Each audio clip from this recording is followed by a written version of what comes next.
সবাই বলে স্নোফল দেখা নাকি হাতির ব্যাপার। জাস্ট 2 থেকে 3 মিনিট আর শুরু হয়ে যাবে স্নোফল। কি বলবো আমি ভাষায় প্রকাশ করতে পারবো না, বলে বোঝাতে পারবো না।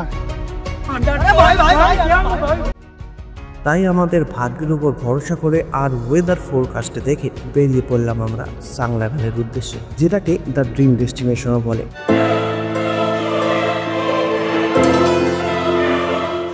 গিয়ে সেখানকার পাহাড় পর্বত দেখে তো ভালো লাগছিল, বাট অন্যদিকে আমরা হতাশ হয়ে গেলাম, কারণ কোনো স্নোফল নেই, আকাশ একদম ক্লিয়ার। তাহলে কি বালুঘাট থেকে এত দূরে আসা মাটি হয়ে যাবে?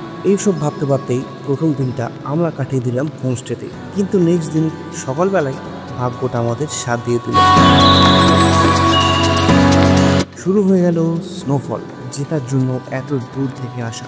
সেদিনকার সকালটা ছিল প্রশান্ত সকাল, হাওয়াতে একটা আলাদা ঠান্ডা ছিল সেই দিন। দ্রুত গতি দিয়ে বেরিয়ে গেলাম আমরা বাইরে এই স্নোফলটা দেখার জন্য। প্রথমে এই স্নোগুলোকে নিয়ে আমরা হাতে অনুভব করলাম, আর আমরা সবাই যেটা ফিল করলাম সেটা কিছু দিয়ে রিপ্লেস করা যাবে না।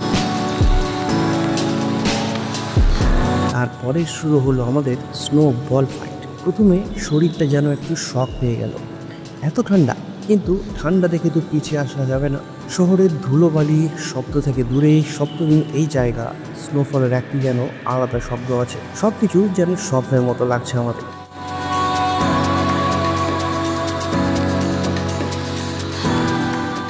এদিকে সকালবেলা একতরফা স্নোফল তো হয়ে গেল, এবার একটু বিরতি দিল প্রকৃতি, কারণ এই স্নোফল দেখে আমাদের যতটা সুন্দর লাগছিল বাইকারদের জন্য সেটা একেবারেই না। জাস্ট ফগটা দেখো, ফগটা আসে ওদিক থেকে, আর এদিকে ক্লিন ওয়েদার আছে।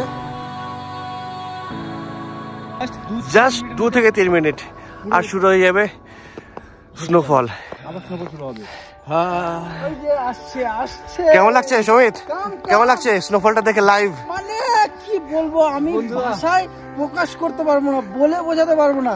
এই আমার যে বয়স হলো, আমার যে 22 বছর বয়স হলো, 22 বছরের প্রথম আরে দিন তো আমি বাচ্চা। বন্ধুরা আপনি দেখো, এই দেখো পুরোটা অন্ধকার হয়েছে কুয়াশায়। হ্যাঁ, এখনই আবার হেভি হয়তো স্নোফল, এখনই জাস্ট কিছুক্ষণের মধ্যে শুরু হয়ে যাবে। ওই যে আসছে, ওই যে আসছে। সিকিউরিটি গার্ড পাল সবগুলোকে অফ করে দিয়েছি। হ্যাঁ, এরা হতে কিছু হলে আমাদেরকে নিয়ে যাবে হোটেলে। এদের হচ্ছে লোকাল সিকিউরিটি এজেন্সি আছে, এই হচ্ছে আমাদের বস অফ দ্য গ্যাং। আচ্ছা, আমাদের হচ্ছে এদের বস। আর আমাদের হোটেলে আরেকজন আছে ভলু। হ্যাঁ, ভালো ভালো, ও বস অফ দ্য বস। ওই বাস।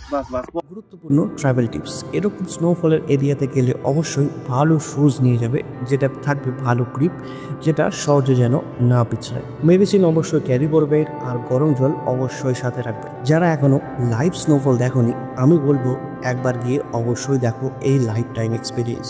ওটা জাস্ট দেখার জিনিস না, ওটা ফিল করবার একটি উপলব্ধি।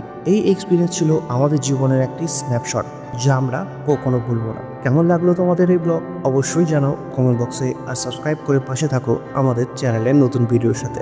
দেখা হচ্ছে নেক্সট ভিডিওতে।